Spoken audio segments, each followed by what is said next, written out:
여러분, 우리가 미국 주식을 매수한다는 것은 미국의 현재와 미래에 투자하는 것 이외에 다른 하나의 투자 행위가 더 있죠. 네, 맞습니다. 원화를 달러에 투자하는 행위가 있습니다. 우리가 미국 주식에 투자해서 얻는 수익은 달러로 얻게 되는 거라 미래의 달러의 지위와 자산 가치도 중요한 부분인데요.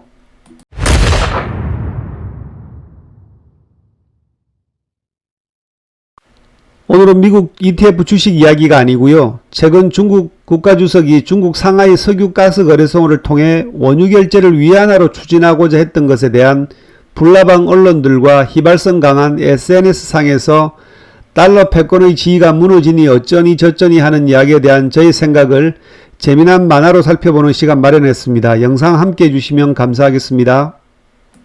여러분, 석유 수출국이 보유한 5일 달러를 페트로달러라고 하는데요. 챗 GPT 세상까지 도래되었지만 원자재로서 석유의 위력은 여전히 막강합니다. 달러가 기축통화로서 패권의 지위뿐만 아니라 유동성 공급의 주체로서 미국의 국채는 세계은행의 역할을 합니다. 달러가 기축통화로서 공고히 자리잡은 계기는요, 가장 핵심 원자재 원유 결제를 달러로만 한다는 미국과 사우디아라비아와의 약속 때문이었는데요. 1974년 석유 파동이 터지자 사우디아라비아와 미국은 페트로달러 협약을 맺고 사우디아라비아는 미국의 국가안보를 보장받고 미국은 전 세계에 달러 지위를 더욱 확실하게 자리매김시켰습니다. 2023년 3월 페트로달러의 지위를 노리는 국가가 생겨났는데요. 주인공은 완전한 자본시장을 개방하지 않는 겁쟁이 신생아 중국입니다. 시진핑 중국 국가수석은 3월 상하이 석유가스 거래소를 활용하여 원유 결제를 위안화로 하자고 제안했습니다. 불나방 언론들이요, 위안화 결제 소식이 들리면서 달러는 이제 당장 세계 무역에서 물러날 것이라는 헛소리들이 휘발성 강한 SNS를 통해서도 나오고 있는데요. 공산국가 인민화폐의 기축통화 지위 이런 일은 몇백 년이 걸려도 실제 일어날 수 없는 일이고요. 아니, 제가 보기엔 영원히 불가능할 수도 있겠습니다. 우선 냉전 종식 이후 1989년부터 1922년까지 33년간 세계 무역에서 달러, 엔, 유로, 파운드, 위안이 차지하는 비중을 보여주는 차트를 보시겠습니다. 이 차트를 보고도 공산국가 중국 인민화폐의 기축통화 지위가 상승하고 미국 달러의 패권이 악화되어 암호화폐의 탈달러화까지 가능한 일일까요? 과거의 멍청한 언론 기사 사례를 보겠습니다. 언론을 통한 2000년대 달러에 대한 1차 도전이 있었는데요. 2004년 이코노미스트에서 존재감이 사라지는 달러, 언제까지 세계에서 가장 중요한 기축통화로 남아있을까라는 기사가 있었고요. 2006년도에 CNN에서 중국은 미국 채권을 내다버릴 수 있다라는 기사를 내보냈습니다. 2010년에도 언론을 통한 달러에 대한 2차 도전이 있었는데요. 아시아 퍼시픽 뉴스에서는 달러는 기축통화의 지위를 잃고 있다라고 기사를 내보냈고요. 2018년에 알리안츠에서는 달러는 기축통화의 지위를 잃을 수 있을까라는 의문을 던졌습니다. 세월이 지났고요. 2023년 코로나 위기까지 회복한 세계 경제에서 달러는 전혀 그 지위를 잃지 않고 있습니다. 달러가 싫든 좋든 달러가 전 세계 경제와 융합되어 있으며 달러의 존재를 부정할 수 없는 이유를 큰 카테고리로 4가지 설명해 보겠는데요. 첫 번째, 달러는 신용자산입니다. 세계 경제의 통화 시스템은 신용이 근간인데요. 세계인의 전체 통화 사용량을 보면 달러의 수요는 강력하고 그 다음은 유로입니다. 중국 위안은 보이지도 않고요.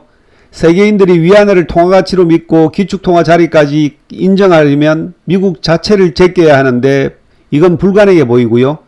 미국도 화폐의 패권 유지를 위해 더 많은 노력을 하고 있습니다. 달러의 존재를 부정할 수 없는 두 번째 이유는 달러는 경제 그 자체이기 때문입니다.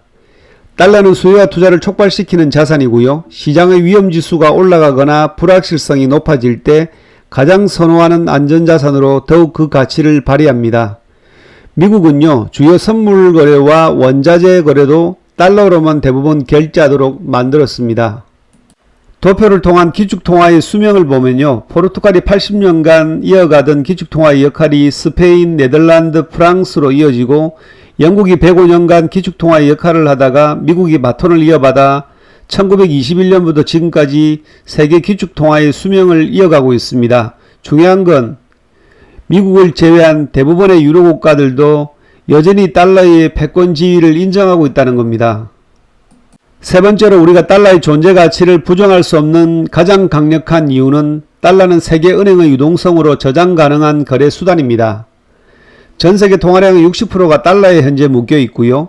각국의 경제와 시장은 달러에 의존하며 각국 중앙은행들은 달러를 외환보유고에 편입하면서 자국의 통화가치를 안정시키고 있습니다. 절대적인 비율로 해외 부채가 달러로 표기되어 있고요. 미래 부채도 달러로 상환해야 합니다. 소수 통화인 한국의 원화가 넘쳐나도 달러가 부족하면 1997년처럼 한방의 국가는 부도납니다. 달러의 존재를 부정할 수 없는 마지막 이유는 린디 효과는 달러의 가치를 영속시키기 때문입니다. 린디 효과는 사회제도나 기술 등 부패하지 않는 것의 생존기간은 길어질수록 오히려 그것의 기대수명도 더 길어지는 현상인데요. 1944년 브레톤 우즈 시스템 이후에 얻은 달러의 지위가 지금껏 80년 동안 지속되고 있었다면 그건 앞으로도 80년 그 이상 지속될 확률이 아주 높습니다. 오늘 영상을 마치면서요. 국제자본시장의 신생아 수준에 불과한 위안화가 성인이 되려면 미국의 국채처럼 위안화 표시 국제시장부터 완전히 개방해야 합니다. 이는 중국의 환율과 자본시장 통제의 완전한 개방을 의미하는데요. 중국 정책 당국자들은 위안화폐의 패권을 맛보기도 전에 공산체제의 붕괴를 염려해 국제시장의 개방을 추진할 의사가 전혀 없어 보입니다. 이것이 중국이 미국처럼 전세계 은행 역할을 할 수도 없고요. 통화국제화와 패권적 지위를 가질 수 없는 가장 핵심적 이유입니다. 다음 기회가 된다면 달러 패권 시즌2로 세계경제와 공생하는 달러 이야기를 해보도록 하겠습니다. 오늘은 여기까지 하겠습니다. 감사합니다.